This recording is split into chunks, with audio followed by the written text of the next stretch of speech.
Hi everyone, welcome back to another review of candles sent to me by one of you for purpose of feedback on the channel. Today's review is of Rebel Wick Candle Company, and before we get into the review, I'd just like to offer a little reminder of quick 3 ground rules that I like to cover in each one of these videos. First is that these are sent in voluntarily for the purpose of reviewing and giving feedback on the channel. I'm not just receiving these and then surprising the person by reviewing them on the channel or anything like that. This is done voluntarily for the purpose of feedback on the channel.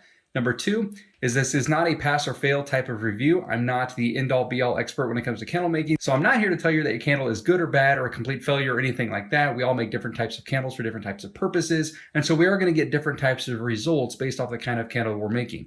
However, it is designed to just give you some general feedback. And if I notice little tips and tricks or things that I think might be helpful, I will mention them. But again, this is just for fun and just as a good experience to help each other in this community learn from one another.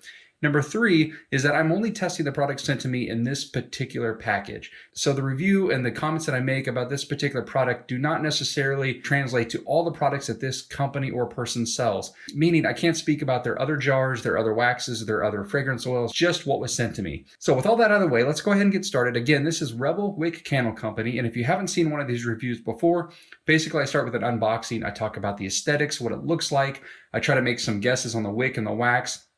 Talk about the label, things like that. And then I'll step away for about a week just to do some testing. And then I'll come right back on the video, which is really just a few seconds later, and tell you how those test results went. And then we'll wrap up the video talking about overall feedback. Thank you for being here. Again, my name is Wade Thomas. If you're new to the channel, I'm the owner of Black Tie Bar and Candle Company. Thanks for stopping by. If you're interested in any other candle making or candle business related content, reviews, tips, tricks, things like that, then feel free to subscribe to the channel below. And please give this video a quick thumbs up by hitting the like button. And let's go ahead and dive in. All right, so I'm going to go ahead and open this up. Okay, so first thing is there is a quick little letter here. I like to keep these off camera in case there's anything in here that they do not necessarily want shared. So I just checked out this letter, and this was sent by Risa, who is the owner of Rebel Wick Candle Company. So they explain that their niche is a bookish candle niche. And they go on to say that they really focus on storytelling and folklore, also in particular ancient and biblical mythology. And so most of their candles are based around that niche. So this is going to be another themed type review. And they even go on to say that they are a published author. So not only do they write books, but they also have a candle line based around books as well. So let's go ahead and take a look inside.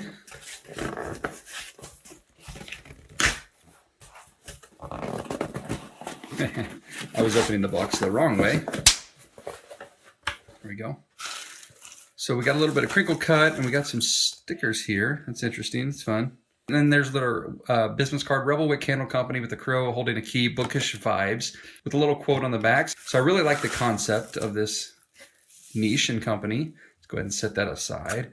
Okay, so something else on the back. So there is a thank you card here, and it looks like a coupon code on the front, and then where you can find them on Instagram, Facebook, Etsy, and their website, of course, as well. And then on the other side is a candle care card. So it's always best to have it on your warning label as well, but it's a really nice touch to add in candle care cards as well. 2 very cute, nicely packaged products here. I'm going to set the main one aside. So first of all, I love the little boxes. They seem to be perfect size. I think these are 9-ounce jars. So I'm going to check that out here in a sec, but the candle boxes are very cute. I like the white and the craft. They got their label on each of them on the front. Box sizes seem to be perfect. 4 by 4 by 5, maybe. That seems a little, maybe 3.5 by 3.5 by 5. Let's go ahead and open up the white one first. All right, so inside, you pull it out, it's got individually wrapped in tissue paper. So without even opening this, just the feel of it and the slight shape and the weight of it, I'm pretty sure this is going to be either the white or silver 9-ounce jar from Dream Vessels. I think they mentioned Dream Vessels in their letter. So this is the actual product wrapping for the candle. This is really nicely done. On top, another great little wax stamp, and this is a crown, which makes perfect sense for the product name for this particular candle. And then a little Kingdom of Camelot King Arthur label on the front. So again, if you remember, this is a bookish themed candle company. So hopefully you can see this in the camera. Let's go ahead and open this up. Okay. Well, I was half right and half wrong.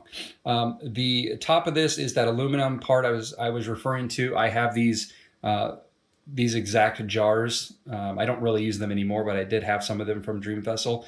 But I did not I was thinking the entire thing would be the metal. They actually have a nice black base. Looks really good together. It also looks much better with this particular label on the black. So very, very good design. I really like this. Oh, I like the black warning labels. Well, I don't know if they're black or if it's clear warning label on a black jar. I'm pretty sure that's a black warning label. I would be interested in where they got those. I really like those. Easy to read, and they fit the brand very well. So on the front of the label, we see it's a 7-ounce candle. Yes, this is a 9-ounce jar by volume, but it is a 7-ounce candle. So they also have the grams on there, handcrafted in Stone Mountain, Georgia. So great job on the label. This is coconut, vanilla, and sandalwood. So they have everything they really need on the label itself and the picture of King Arthur. I like themed candles. I'm a sucker for collection style candles. Let's go ahead and take a look inside. This smells like a lot like a santal and coconut from Candle Science. Familiar with, that's one of their newer fragrances, but it's definitely coconut sandalwood fragrance. No mistake in that whatsoever. I do also pick up a little bit of a cedar smell as well, a cedar fragrance as well. But anyways, great cold throw. I believe that they mentioned in their letter that this is a coconut soy wax blend. There are several different types of coconut wax blends out there, but you can definitely tell there is a little bit of a coconut. It's got that kind of softer, I don't want to say greasy because that sounds bad, but coconut definitely has a distinct feel to it. And so if it makes up a good portion of the wax blend, you'll definitely be able to tell when there's some coconut in it. Great jar adhesion, not that that's significantly important, especially in an opaque jar like this. So the wick itself, it is definitely a cotton wick, but it has some kind of core inside. It's not zinc core though. This is either a cotton core wick or a paper core wick. I don't know if you're going to be able to see that in the camera, but you're going to see that slight different color wick in the middle. Let's see if this camera will pick it up. There we go. I think that's probably the best shot I can get. But it's kind of this darker colored core. The benefits of a cord wick is a consistent burn pool. They stay centered much better than non-cord wicks like HTP, CD wicks. Those start to lean on you. So these cord wicks do have some value, but they do tend to mushroom a little bit. So I'll be checking for that when we're doing a test burn. However, if you are good about trimming your wicks, that never becomes an issue. In fact, if in a perfect world, if everyone trimmed their wicks perfect all the time, then I would use cord wicks 100% of the time, just because the other benefits are great. They stay centered, they don't lean, consistent burn pools, consistent burn profiles. They're just great wicks all around, with the exception that they do mushroom quite a bit, and if people don't trim them every time, they can sometimes become a problem. The cold throw is great. The fragrance itself is great. The wick choice, that would be my guess, is a paper core or cotton core wick. They do mention that it's a cotton wick, but they don't go into more specifics than that. Now, I did notice a little bit on this jar. It's fantastic to look at, but this jar does pick up a lot of residue fingerprints. I don't know if you're seeing that. Now, granted, I've been touching the wax, which is a soft wax, an oily wax, and I've been touching the jar all over. So the majority of these fingerprints are definitely my fault. So it wouldn't be as bad as you're seeing in camera, but you can see that it does pick up some residue from your fingers for sure. Let's go ahead and set that one aside and check out the other one. Same thing with the outer protection. I kind of like that there's two layers for the protection here. This is nice. So this is custom craft paper, Rebel Wick Candle Company. So this is cool. All right, so slightly different candle.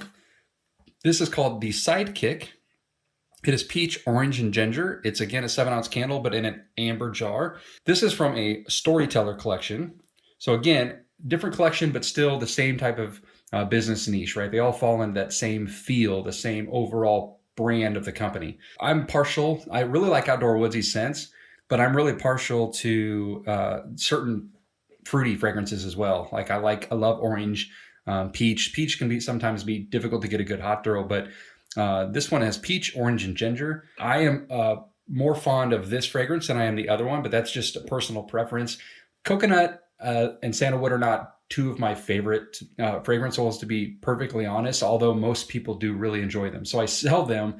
I'm just not a personal fan of them as much as everyone else. Really, really interested to see how these burn actually, because I don't use this wax or these wicks. So anytime I'm trying something that I'm less familiar with, I'm really anxious to see how they're going to turn out. So very good job on the design, the aesthetics, branding, everything looks really good. The packaging was beautiful. The several layers of packaging is a really nice touch. The wax consistency looks really good. The cold throw is excellent. So the next step after this is just testing the overall performance as it burns. How does the wick burn? How good is the hot throw? Overall, how successful was the wicking? So that's the things I'm going to check over the next week. Also in the comment section, let me know what you like about these themed typed candle collections. I think they're interesting and fun. I'll be back here in just a minute to talk about my overall feedback after I've had a chance to test the candles. So I will be right back. So I've had about a week and a half to test these two candles sent to me by the Rebel Wick Candle Company. And as a reminder, as we talked about the first part of the video, we've got two candles. One is King Arthur from the Wax Story Candle Collection, and the other was the Sidekick from the Storyteller Collection. They both came in the same size jars using the same wicks, the same wax, obviously two different fragrance oils, and really just a difference in branding and the overall look for each collection. In the first part of the video, we talked about the look, the feel, the label, the style, the jar, the cold throw. Now I'm just going to give you a little bit of my feedback after I've had a chance to actually test these. So there's some great things about both of these candles. And then of course, there are a few things that I would recommend as areas for improvement, just like there are with all candles. Let's start with the things that I really liked about these candles. The first is that these are both coconut soy blend candles. And I actually had really good hot throw from them. A lot of the soy coconut blends that I've used in the past are a little bit below average, I would say, for hot throw. The cold throw is always great, but the hot throw is always kind of mediocre. Both of these actually perform pretty darn well on hot throw. The King Arthur, which is the coconut vanilla sandalwood, was definitely stronger, the stronger of the two. As I've talked about a lot in this channel, I'm not particularly fond of coconut and sandalwood type scents. I never have been, but they're really popular among most consumers, and so it's starting to grow on me a little bit. And while it's not a personal favorite of mine, the hot throw was excellent on it. And then in the other one, Peach, Orange, and Ginger. This is much more up my alley as far as the type of notes that I enjoy personally, but it is harder to generally get a good hot throw with these type of fragrances. This was solid. It's not incredibly strong. Again, those fruity scents sometimes are hit or miss. They can be a little harder to detect as far as hot throw goes. Those natural waxes like soy and coconut blends typically favor the cold throw more than the hot throw, but the key in good hot throw in these type of waxes is making sure to choose a fragrance oil that is compatible with those waxes, and then really dialing in the wicks. You can make a perfect candle, or what appears to be a perfect candle, with very little hot throw, and that's often really just because of a fragrance oil that just doesn't work that well with that particular wax. Or it could be the quality of the fragrance oil, and of course, not being properly wicked as well. So speaking of wicking, let's talk about the wicks on both of these. They definitely had a strong enough wick that burned hot enough and large enough, and that is why we were getting good hot throws. However, the area that I would work on for these two candles would definitely be on the wicking. You're going to see here in some of the pictures and video that I took of these candles burning at different stages, and very quickly both of them developed pretty large mushrooms, and over time, the longer they burned, they got really large stalks on them, and they continued to develop mushrooms even if I was trimming them properly. I went as far as even trimming them every couple hours just to see if I could kind of knock down the mushroom, and they did just eventually come back pretty quickly. Nothing got too out of control, although at about the 5-hour mark, it was almost, you kind of really had to go ahead and blow it out and trim them. At that point, I would be a little bit worried that it's going to get too large of a flame, too hot in the jar. And so the wicks that were used in these jars, according to the maker, were cotton wicks. Now, I'm not sure if they were cotton core wicks. They weren't really specific on the type of wick. I am not necessarily opposed to the wick type used for these because, again, we were getting good melt pulls and we were getting good hot throw. But if you're going to continue to use these wicks, I would probably just try wicking down a couple sizes. I would definitely start off by going down 2 sizes and then adjust from there if needed. You might even be able to go down 3 sizes just because, at least in these two, they were overwicked by at least a couple sizes. Now, if you're using the same wick across the board, this is a fairly common problem because you often need to use unique wicks for different jars just because of the fragrance oil change. Some fragrance oils will require a smaller wick, some requires a larger wick, and in this case, the King Arthur, the coconut vanilla sandalwood, was definitely more popularly wicked than the peach, orange, and ginger. This one was definitely more overwicked than the other one. But again, this is a pretty common issue if you're trying to use the same wick across the board. Most of the time you can use the same wick type, but you definitely might need to change the wick size just depending on the fragrance oil used or any other additives for that matter. As far as the wick types go, like I said, the ones that they used in the jar seem to be fine, other than the sizing, and those were just cotton wicks, potentially cotton core wicks. Another possible suggestion I would offer for these two, now I don't use this specific wax myself, so these are just kind of educated guesses, but I would probably start with a CD wick, somewhere probably in the range of a CD 10 to 12, and then adjust from there. That might be a little too much or not quite enough. So I would start with a CD 10 or 12 and adjust from there. You could also try an HTP 104 and adjust from there. And then another option would be maybe an Eco 10 and then adjust from there. Those are just a few other potential possibilities. I don't know that they're going to perform any better than the ones you've chosen, but if you are interested in sampling some other wicks, those would be a few that I would start with.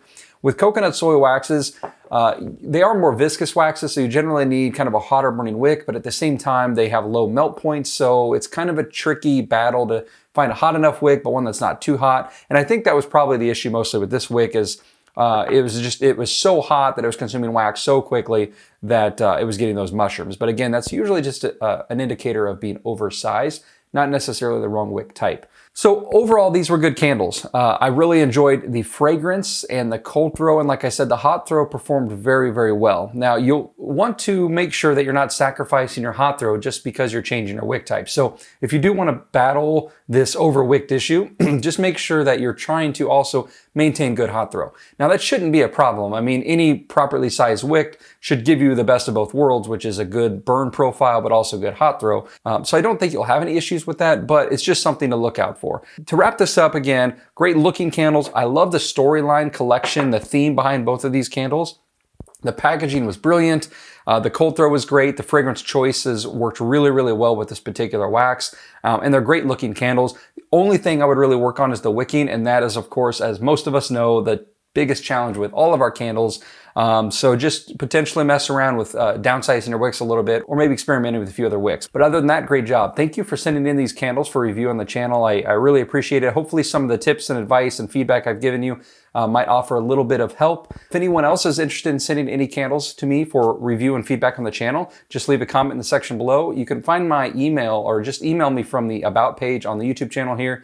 You'll see an email me link, and you can reach out to me that way as well. Thank you all for tuning in. I hope you enjoyed this video, and I really appreciate you all for being part of this community, and of course, to everyone that's sending in their candles for review. Thanks again, and I will see you next time.